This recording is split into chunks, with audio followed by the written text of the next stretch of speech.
What's up, guys? This is the Honest Outlaw here, and today we're going to be doing an interesting little video. We're going to do another first shots video for a gun that has been highly requested. We're going to be talking about the Taurus G3. Before I do that, I want to mention my patron supporters. Thank you guys very much. Because of that, we do a monthly giveaway. This month's giveaway is going to be for another K-bar knife and for some Olight flashlights. Also want to mention Amazon links and Olight links and a link to my local homeless shelter that I try to support in the description below. Now back to the gun. This is the Taurus G3. And this is kind of a box it comes in right here. And I just wanted to show you the box quick to show you that it doesn't come with much else beside the gun and one magazine. I picked this gun up for under $300. It just came out. $270. You can find them for much cheaper than that, I imagine, but I was trying to get one for a review. My buddy told me there was one available in a gun shop, so I picked it up. $270 out the door, and like I said, you could probably find these for around $200, especially in a few months. So the Taurus G3 is the next generation, the bigger brother of the G2, which was very, very popular.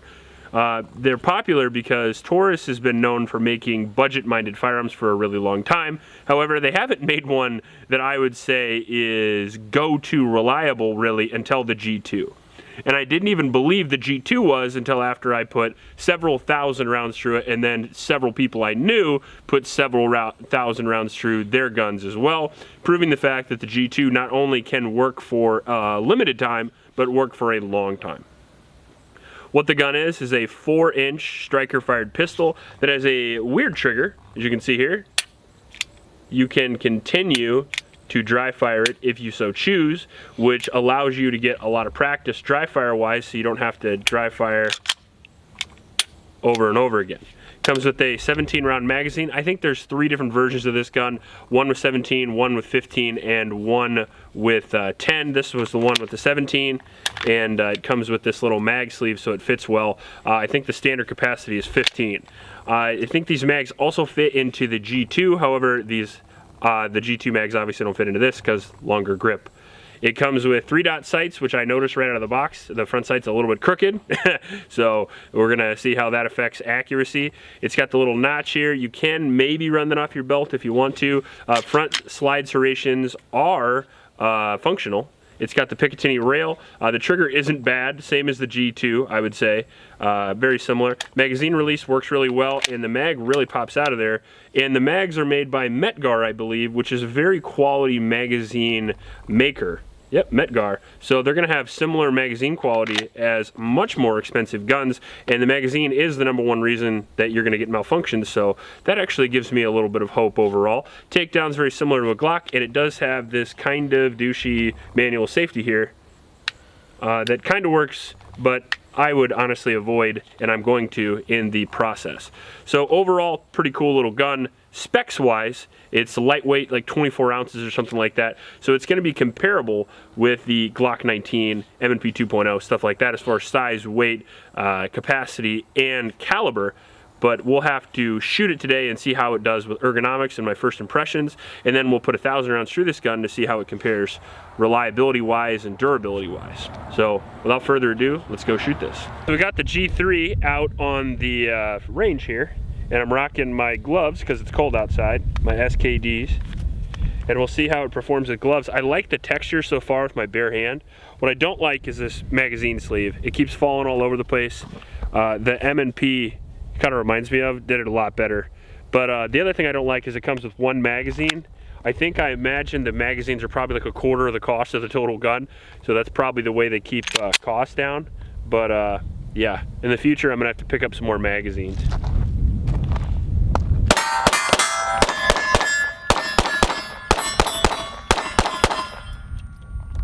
Handles really well, I have to admit.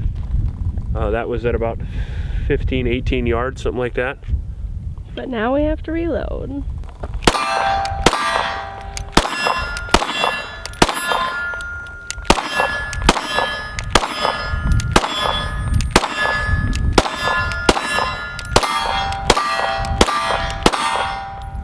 Alright, so what we're shooting here is just bulk pack American Eagle 115 grain, and so far the recoil has been pretty good and the reliability has been pretty good as well.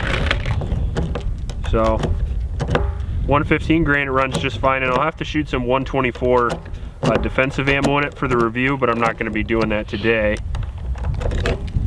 And yeah, the load in the one magazine and shooting every time does kind of suck, but what are you going to do?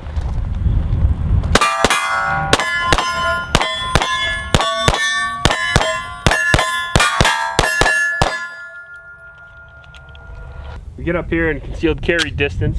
That's about 10 yards. Those are about 12. That back one there is about 15.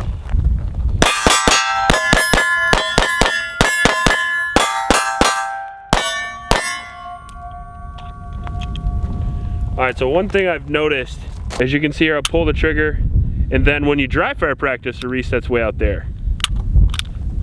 However, when you shoot, the reset's right there, and there's kind of a weird pull afterward.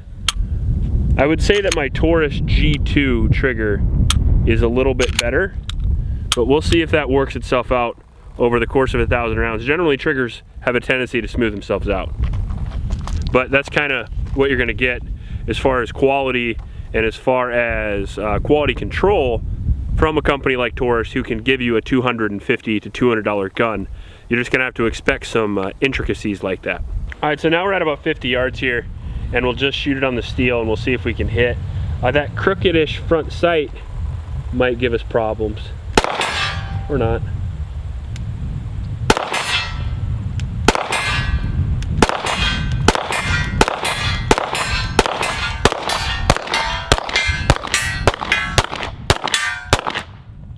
Wow. That is actually really impressive. That really was. For us. I don't really know what to say to that. Cheap gun. I thought it was gonna be, yeah.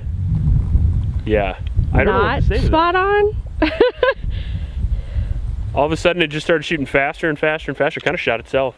All right, so we shot that so well that now we're gonna try 90 yards with a $200 gun.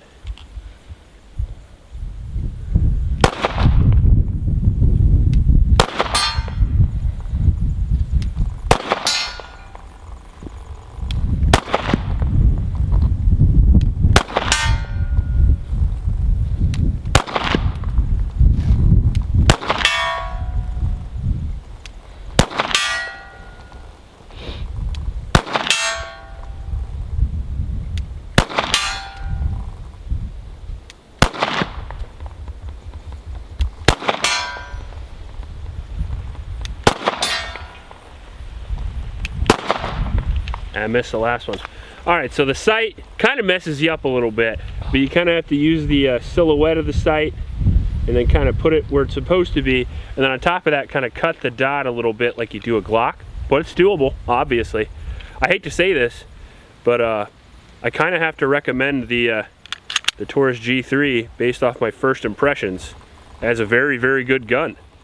I'm gonna have to put it through 1,000 rounds, obviously, because guns like this, especially in this price range, have a tendency to have little problems and little durability and reliability issues as the course of the review goes on. However, the G2 did not, and out of over 100 rounds already today, it's been surprisingly accurate, low recoil, and reliable. So even though, I can't stress enough, Taurus has been the gun company that has failed the most on this channel, so far the G3 seems to work. If you like this video, please like and subscribe. Make sure to tune in for my full 1,000 round review. That should be up in a couple of months. Check you later.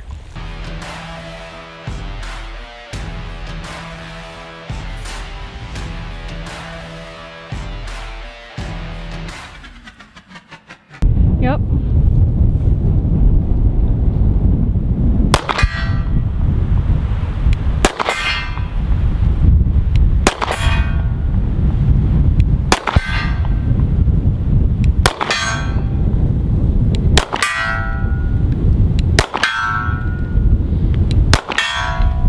Kind of funny how much easier it is to hit with this than the other one. Oh yeah? Yeah, like this is like immediately on target, easy breezy. And